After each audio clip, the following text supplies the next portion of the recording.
प्रिय विद्यार्थियों, structure of atom में कुछ इंपॉर्टेंट टर्मिनोलॉजी हैं, जैसे आइसोटोप्स क्या है, isobars, isodiaphers, iso electronic species, isotones, isosters, इन सभी के बारे में मैं आपको बताने जा रहा हूँ। जैसे बोर्ड पे मैंने दो टर्म्स लिखा है, एक आइसोटोप लिखा है, दूसरा आइसोबार। आइसोटोप किसको कहते हैं? These are the atoms belongs to the same element having same atomic number but different mass number, they are called as the isotopes. देखिए ये किससे बिलोंग करते हैं? सेम एलिमेंट से बिलोंग करेंगे, इनका सेम एटॉमिक नंबर होगा, लेकिन जो मास नंबर होता है वो मास नंबर डिफर करता है। अब ये चूंकि सेम एलिमेंट से बिलोंग करते हैं, सेम एलिमेंट के एटम होते हैं, इनका एटॉमिक नंबर सेम है, तो इलेक्ट्रॉन का नंबर भी सेम होगा, तो वैलेंस सेल में इलेक्ट्रॉन सेम होंगे।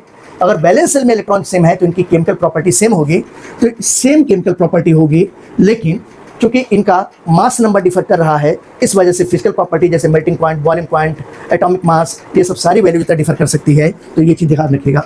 अगर इसके एग्जांपल्स हम लोग देखें तो आप जानते हो कि हाइड्रोजन की 3 आइसोटोप पाए जाते हैं, protium, deuterium, tritium. Protium 1H1 हुआ, इसका एटॉमिक नंबर 1 है। ड्यूटेरियम का देखिए एटॉमिक नंबर 1 है, ट्राइटियम का भी एटॉमिक नंबर 1 है, लेकिन मास नंबर 1, 2 और 3 डिफर कर रहा है। इसी तरीके से कार्बन के आप देखोगे तो 2 आइसोटोप पाए जाते हैं, 6C12 और 6C14 पाए जाते हैं। एटॉमिक नंबर 6 है, एटॉमिक नंबर 6 ये सेम है, लेकिन मास नंबर जो था 12 और 14 है, ये डिफर कर रहा है। इसी तरीके से नाइट्रोजन के 2 आइसोटोप पाए जाते हैं, 7 and 14 पाया जाता है, 7 and 15 पाया जाता है। तो आप देखिए यहाँ पर कि एटॉमिक नंबर दोनों के सेम है, 7, और मास नंबर 14 और 15 है।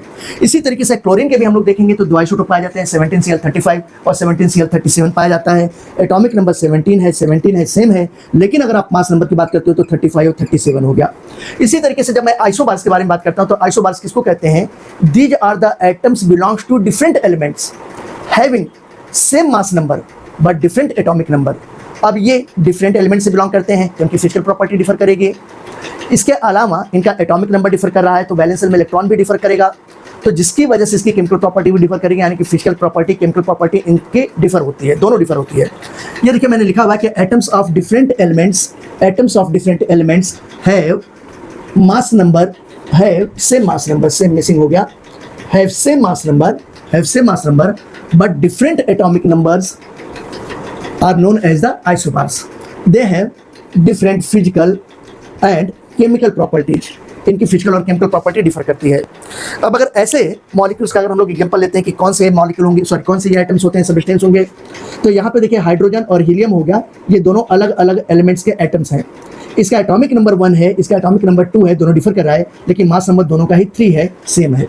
इसी तरीके से 18Ar40, 19K40, 20Ca40, यहाँ पे देखिए इनका एटॉमिक नंबर 18, 19, 20 है, लेकिन मास नंबर सबका क्या है? सेम है, 40 है। ये बातें आपको समझ में आई होगी। ऐसे